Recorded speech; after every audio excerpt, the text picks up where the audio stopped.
Hola, bienvenidos y bienvenidas a este vídeo en el que vamos a continuar explorando el sector secundario de la economía. Esta vez nos vamos a centrar en los paisajes industriales, el cómo afecta al paisaje toda la actividad industrial. Igual que en la unidad anterior vimos cómo toda actividad del sector primario, sea agraria, ganadera o de silvicultura, afecta también al paisaje. Además de algunos ejemplos de paisaje industrial que vienen en el libro, voy a intentar poner algunos ejemplos de Alicante que podéis reconocer paseando por la ciudad sencillamente, para que podáis reconocer las huellas que la actividad industrial pueden dejar en el paisaje de una ciudad contemporánea.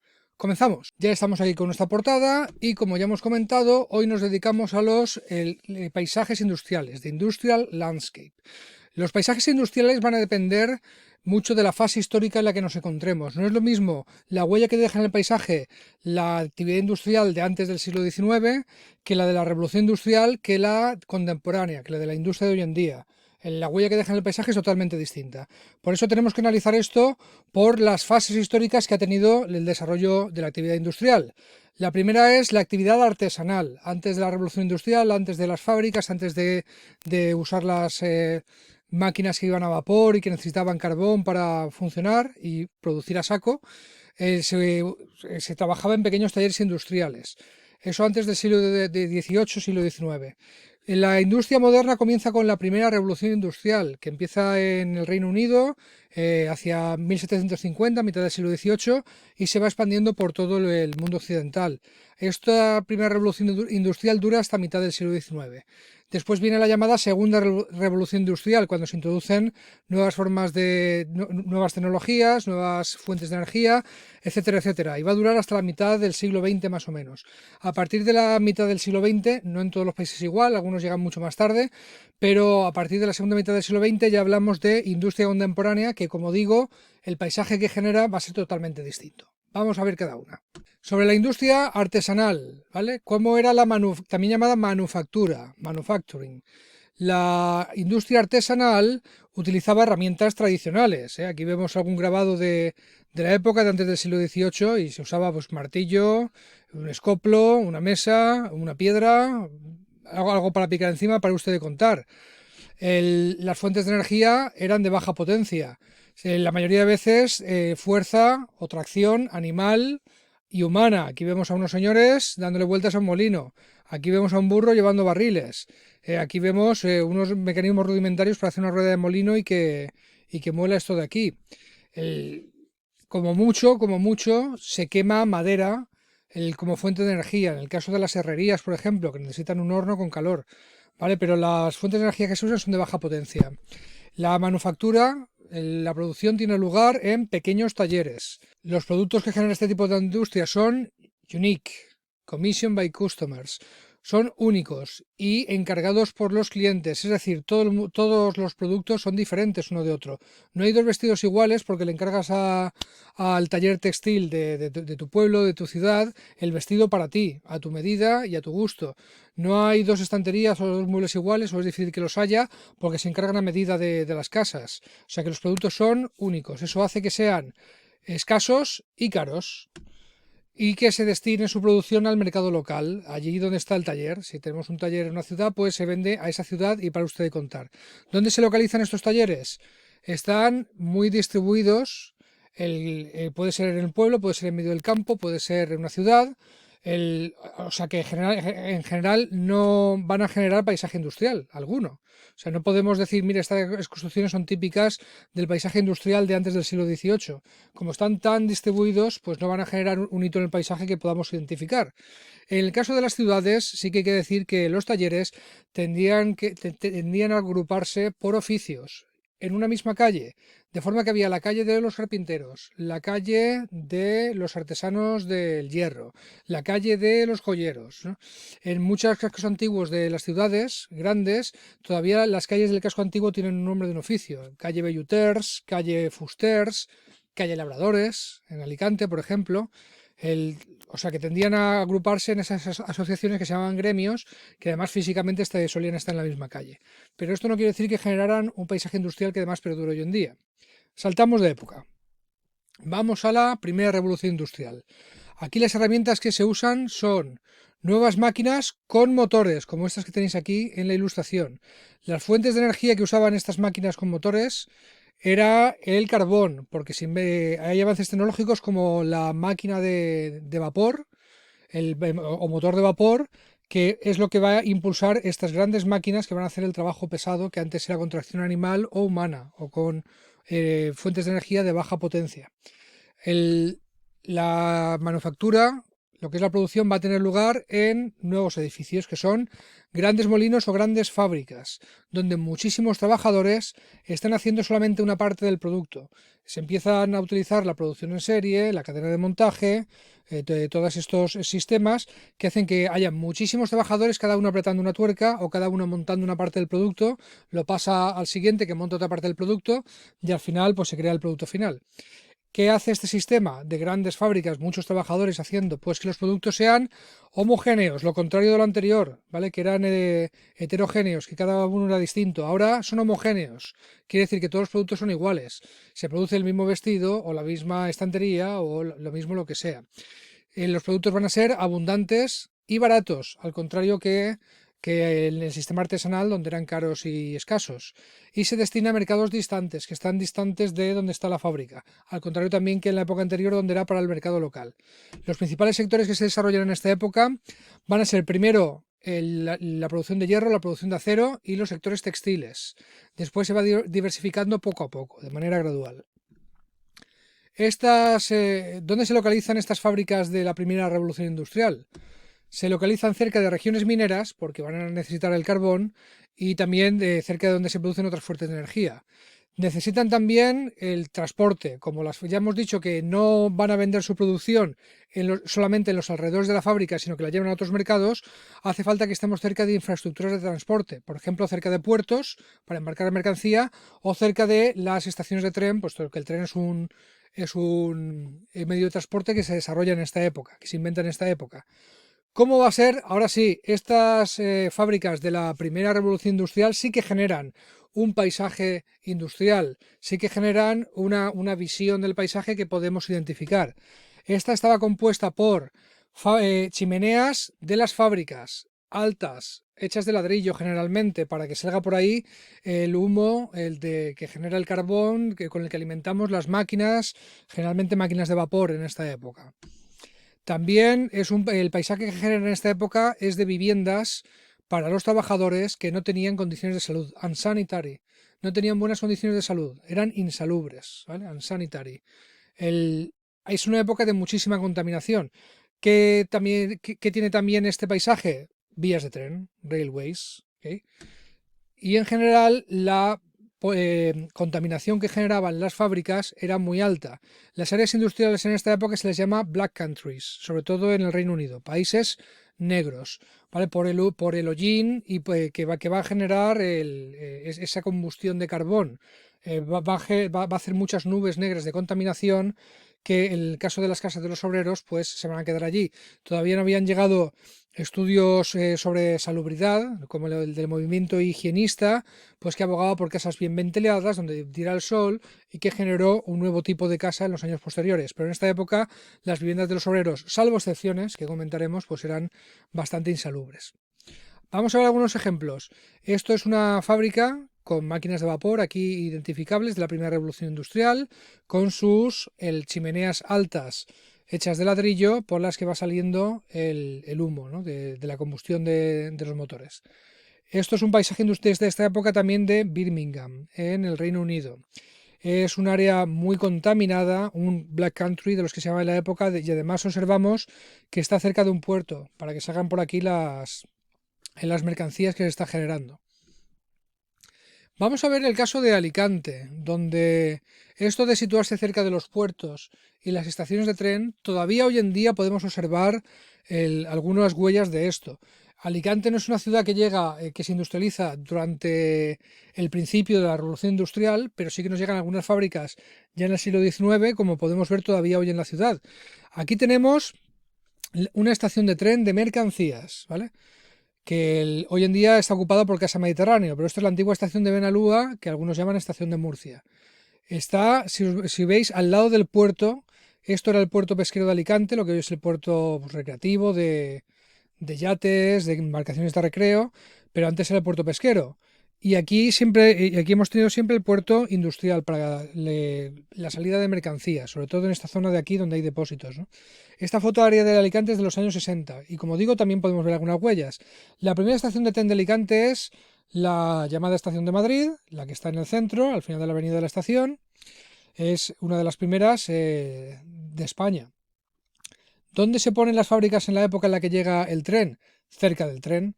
De hecho, se construyen aquí viviendas para los trabajadores del ferrocarril, se pone una fábrica y se construyen más viviendas para los trabajadores del ferrocarril y la fábrica. Y así se da lugar al barrio de San Blas, en el cual hoy en día no quedan fábricas, pero por estar cerca del tren acogió algunas de las primeras fábricas de la ciudad.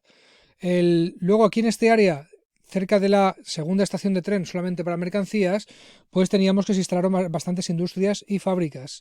Hoy en día quedan dos, las fábricas de harinas de Cloqueil y Bufor. Si pasáis por esta zona de Benalúa, al lado de lo que hoy es Casa Mediterráneo, que era una estación de tren antigua, pues encontráis todavía unas fábricas, que hacen unas fábricas en el centro de Alicante. Bueno, pues esto era el área urbana. El centro tradicional de Alicante, el centro residencial, pues siempre ha sido este área de aquí. El casco urbano de viviendas se expandía por la avenida Alcoy y avenida Salamanca, donde está la Plaza de Toros, etcétera, y esto quedaba como área industrial. Lo que pasa es que el crecimiento de la ciudad lo ha ido engullendo de alguna forma, ¿no? O sea que aquí está el puerto para mercancías y esta zona de aquí, hasta los años 70-80 del siglo XX, todavía estaba plagada de almacenes de mercancías para el puerto o de pescado que se vendía en la lonja que estaba aquí. Hoy en día la lonja de pescado está aquí, pero la lonja de pescado que estaba por aquí, que hoy en día es una sala de exposiciones, pues alrededor tenía un montón hoy son viviendas residenciales, es un barrio completamente de viviendas, pero en esta época era un barrio de almacenes y de instalaciones accesorias a la industria. Y aquí teníamos pues, un complejo industrial. Luego se abre aquí un segundo complejo industrial alejado del centro de la ciudad, como veis aquí no había nada construido, que era el polígono de Babel. ¿Vale? Por aquí estaban un montón de industrias del polígono de Babel, que hoy la ciudad, insisto, ha crecido, la parte residencial, y las ha engullido. Pero entonces estaban alejadas. Y bueno, no tiene nada que ver, pero aquí veis un campo de fútbol que era de primera división, porque aquí jugaba el Hércules en esta época, que era un equipo de primera división, el famoso campo de la Viña, donde ha jugado el Madrid de Di Stéfano y un montón, vamos, que es un sitio histórico de Alicante. Luego se derrumbó para construir la actual Plaza de la Viña y se construyó el Estadio Rico Pérez, en donde está hoy en día. Pero para que veáis también huellas que han ido quedando por la ciudad. Así que si os preguntáis por qué hay dos fábricas de harina en esa parte de Benalúa de Alicante, era porque antes era un área industrial, cerca, insisto, cerca del puerto, cerca del tren, para dar salida a esas mercancías. Y por eso las primeras fábricas de Alicante, pues cerca de San Blas, porque estaban al lado del tren. Cambiamos de época, seguimos en la industria moderna, pero vamos con la segunda revolución industrial, a partir de 1850, de la mitad del siglo XIX hasta más o menos la mitad del XX. Insisto en que no en todas partes se ha llevado este ritmo. Hay algunos países que se han industrializado más tarde, sobre todo las antiguas colonias. Las herramientas que se utilizan en la segunda revolución industrial, hay nuevas máquinas con motores nuevos que necesitarán nuevas fuentes de energía.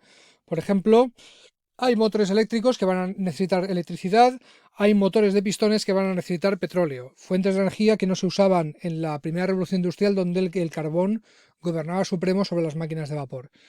Las manufacturas, la producción y los productos van a ser más o menos los mismos que en la primera revolución industrial, o sea que vamos a seguir teniendo fábricas, vamos a seguir teniendo chimeneas, vamos a seguir estando cerca de los puertos, vamos a tener productos homogéneos, que son baratos, que se producen en masa, etcétera, etcétera. Sobre la localización de estas industrias, bueno, pues en los puertos ahora se colocan sobre todo refinerías de petróleo, en los sitios donde se trae el petróleo crudo para convertirlo en gasolina y en otros elementos que se puedan trabajar en la industria. La industria química también se sitúa cerca de puertos y los dockyards, los astilleros, es decir, las fábricas de barcos. También se colocan cerca de puertos para botarlos directamente y es una industria que también cobra relevancia ahora. En las afueras de las ciudades se colocan las industrias que prefieren estar más cerca de los consumidores. Y afuera de las ciudades es un término hoy en día un poco elástico, ya lo sabéis. Lo que antes eran las afueras de las ciudades, que podía ser el polígono de Babel o Benalúa Sur en el caso de Alicante, hoy son parte del casco urbano de la ciudad. ¿Vale? Entonces, tengamos en cuenta ese sentido histórico. Pensemos en 4 dimensiones como en Regreso al Futuro. Si vemos un mapa del siglo XIX de una ciudad europea, sabemos que lo que en ese momento son el afueras puede que en el presente no lo sea, ¿vale? En cuanto al paisaje industrial que se genera ahora en la segunda revolución industrial, básicamente hablamos ya de polígonos industriales, industrial estates, que se organizan en parcelas. Son a grandes áreas que se planifican en la ciudad para concentrar las industrias. ¿Vale? No queremos una fábrica en medio de la ciudad que contamine. Es mucho mejor que haya un área reservada solamente para meter industrias, para meter fábricas, que estén equipadas además con servicios, con infraestructuras y con transporte que necesiten esas industrias. Así que se separa ya a la hora de planificar una ciudad o un pueblo el área industrial del área residencial. Y eso genera el área industrial, que son los polígonos industriales. Ejemplos: esto es un polígono industrial. Es una foto bastante contemporánea, podría ser de hoy en día, pero no cambia mucho como desde que se empezaron a planificar.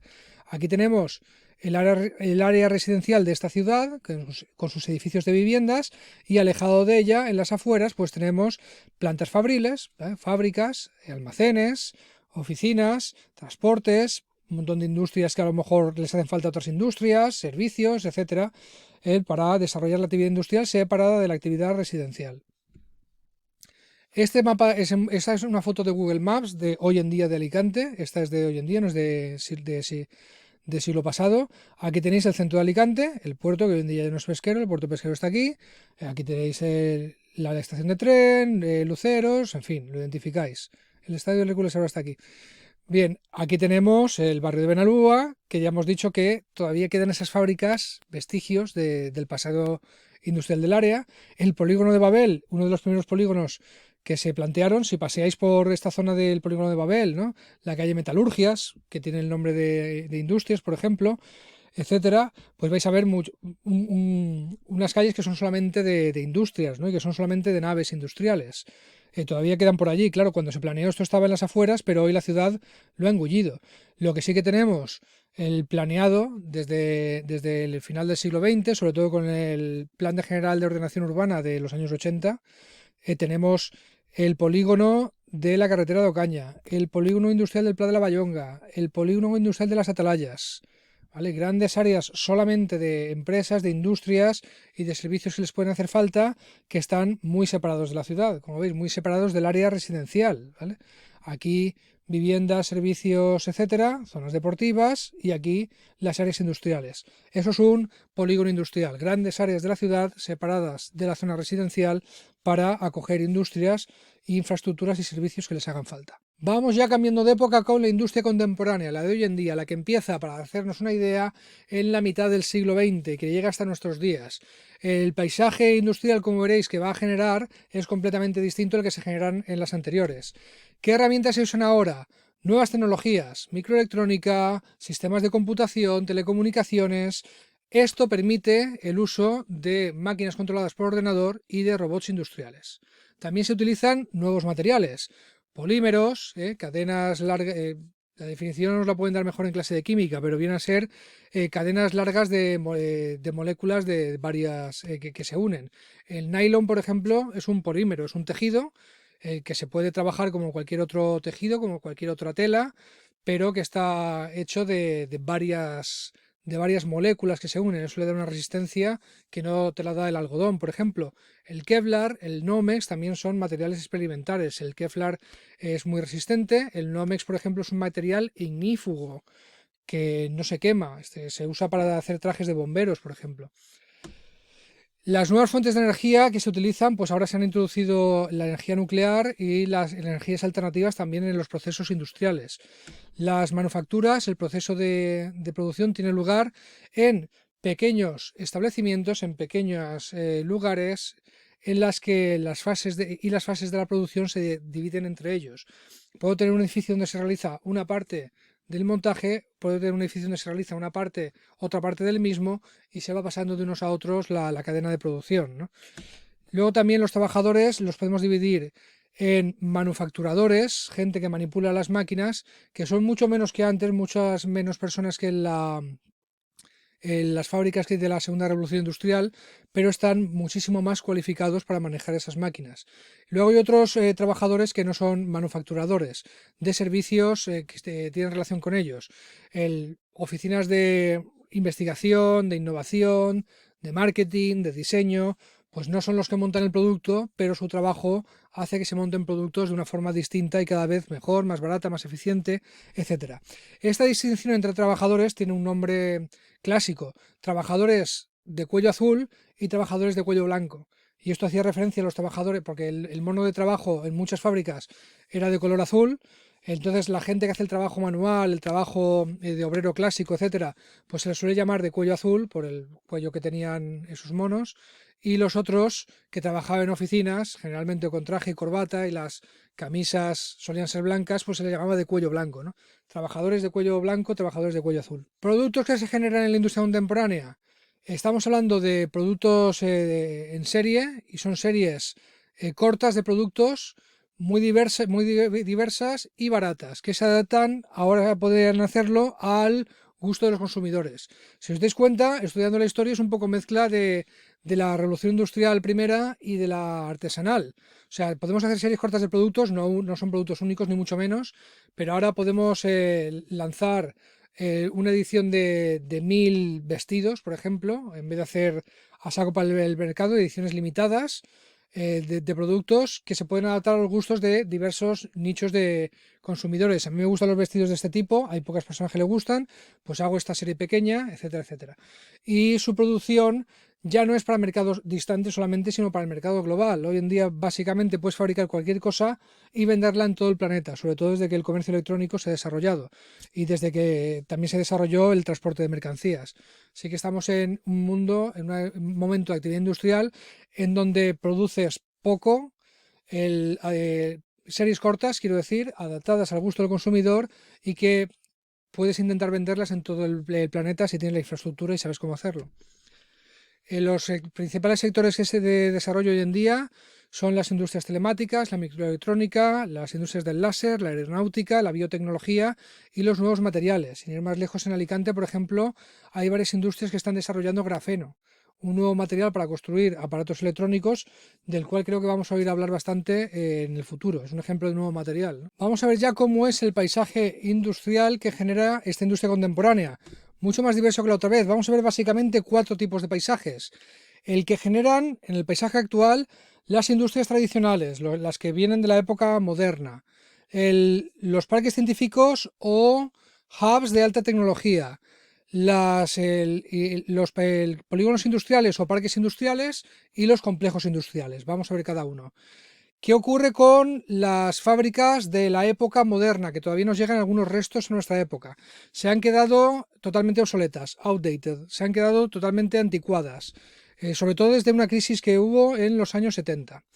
¿Qué posibles soluciones o posibles formas de integrar esto en el paisaje? Una es la reconversión, es cerrar la fábrica, una posibilidad de reconversión, o hacer cambios en la producción y en la fuerza de trabajo para que sigan adelante. Otra es la reindustrialización, que favorece el establecimiento de nuevas industrias. Y otra es la relocalización, también llamada offshoring, ¿no? La deslocalización en castellano. Eso es, te llevas una empresa a un área que sea más barato hacer la actividad industrial allí, porque tienes que pagarle menos a los trabajadores, porque es más barata la producción, porque está más cerca de las materias primas, ¿vale? Eso nos ha pasado mucho con la industria tradicional del área de Alicante. Hay muchas fábricas de zapatos que mantienen las oficinas en Alicante y los almacenes, pero las fábricas se las han llevado a sitios como China. Es un ejemplo de deslocalización. Eso ha cambiado también el paisaje industrial, aunque a lo mejor todavía te queda la chimenea de cuando aquello era una fábrica. ¿Vale? Vamos a ver ahora algunos ejemplos. Otro tipo de paisaje industrial es el de los parques científicos o los hubs de alta tecnología. Son configuraciones, son paisajes típicos de empresas innovadoras o de alta tecnología.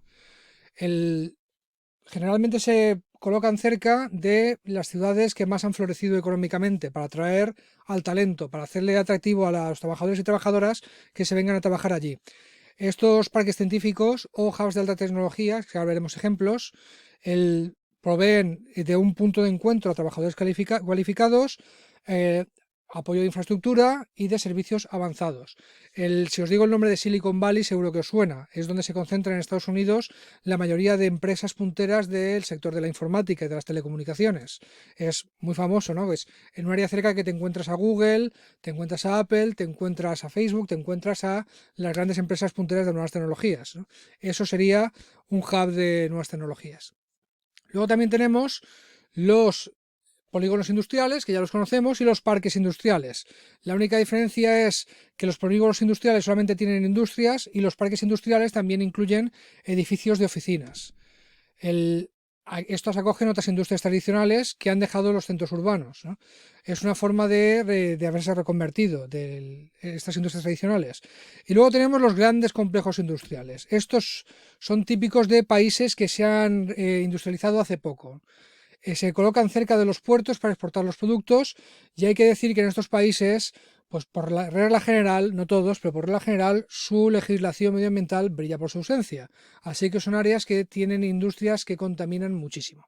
Vamos a ver ejemplo de todo esto. Aquí tenemos un ejemplo de reconversión, una fábrica abandonada, fin, cierra.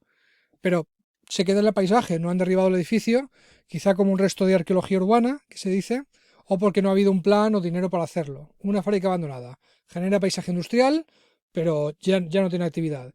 Otro ejemplo es Newlanark, en el Reino Unido. Esto es un pueblo que se construyó por Robert Owen, un socialista utópico, en el siglo XIX. Construyó un pueblo desde cero, con muchísimos molinos, con muchísima industria, sobre todo textil, y además construyó una ciudad, un pueblo para que vivieran las personas que trabajaban allí con sus escuelas, con sus mercados, con su servicio, toda una comunidad que se autoabastecía, ¿no? Que incluso tenía una moneda propia. Es un experimento de socialismo utópico que funcionó bastante bien, hasta que tuvo que cerrar pues, porque esta industria se quedó obsoleta. Pero hoy en día Newlanark se puede visitar, existe porque las autoridades del área la han reconvertido en un complejo turístico. Hay hoteles y puedes visitar los edificios históricos que recuerdan la historia del lugar. Es otro ejemplo de reconversión, haberle dado un uso turístico y de servicios. Otros ejemplos de reconversión, estas 3 chimeneas las podéis encontrar paseando por la ciudad de Alicante. Esta está en el barrio de Los Ángeles, de una antigua fábrica de cerámica. De hecho, la hoguera que se planta cerca se llama Gran Vía la Cerámica. Esta es en la Plaza Bola de Oro, que también hay una hoguera que se llama así. Y estas chimeneas están en el área de Benalúa. Todavía quedan cerca de las fábricas que hemos dicho, de Cloquet y Beaufort. Estas son de una fábrica que ya no existe, pero quedaron las chimeneas, no se derribaron, y hoy en día se conservan estas chimeneas y algunas más en Alicante, altas, de ladrillo, típicas de la primera revolución industrial, como arqueología industrial, para preservar su historia, para recordar cómo era. Son hoy en día monumentos, no tienen una función como la que tenían, pero son monumentos que recuerdan el pasado y que en ese área, amigos y amigas, hubo fábricas. Otros ejemplos de paisaje industrial, esto es un parque científico, concentra a un montón de departamentos de investigación y diseño, de investigación, etcétera. Es la ciudad del conocimiento de Panamá. Podemos poner como ejemplo de parque científico también el de la Universidad de Alicante, el MedPark, ¿no? Que se está desarrollando al lado de la Universidad de Alicante. Esto es un hub tecnológico, este es el famoso Silicon Valley de California. No os he puesto una foto de la Ciudad de la Luz de Alicante, que se empezó siendo un plató de cine, unos platos de cines, pero hoy en día se está reconvirtiendo en hub tecnológico, precisamente. Ahí en el área de Aguamarga, en Alicante, ¿no? Al lado de la UAMI, cerca de Urbanova, pues en Aguamarga tenemos la antigua Ciudad de la Luz, que se va a reconvertir en un hub tecnológico para atraer empresas de nuevas tecnologías. Y en este área, de cerca de San Francisco, en Estados Unidos, pues tenemos una concentración tremenda de empresas tecnológicas. Por eso se le llamó Valle del Silicio, puesto que el silicio es un material que para fabricar placas madre y placas informáticas es muy necesario. Esto da lugar a arquitecturas curiosas, ¿no? Como puede ser la del Apple Park en la ciudad de Cupertino, cerca de Silicon Valley, no en el área que se conoce así, pero muy cerca. Esta es en los nuevos cuarteles de Apple, los cuarteles generales de Apple, que se han hecho esta instalación súper moderna, que recuerda a un ovni. Es un ejemplo de arquitectura de Silicon Valley, ¿no? En cuanto están podridas de dinero estas empresas, pues intentan innovar también lo arquitectónico y genera un paisaje pues nuevo y desde luego muy, muy curioso. Estos son ejemplos de grandes complejos industriales en países de reciente industrialización. Esto es el puerto de Tángel, en Marruecos, un montón de contenedores para ser transportados, un montón de plantas industriales aquí para ser transportadas. En mucha menor medida el puerto de Orán, en Argelia. Llama la atención porque esto es el casco urbano de la ciudad, esto es el centro de la ciudad básicamente, y aquí nada más llegar tienes el puerto industrial.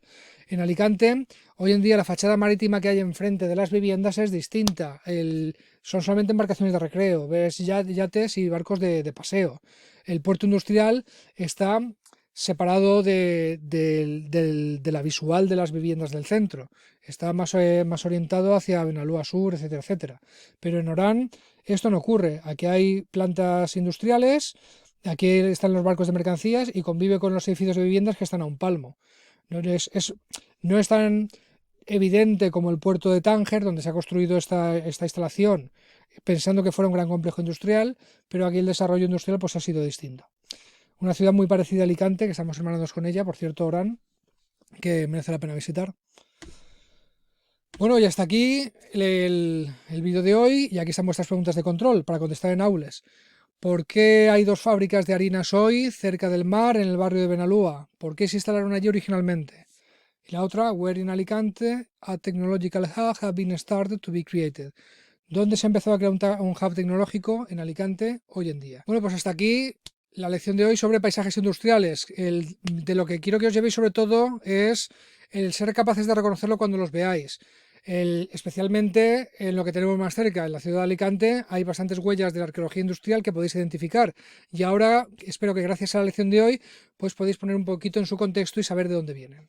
Seguimos.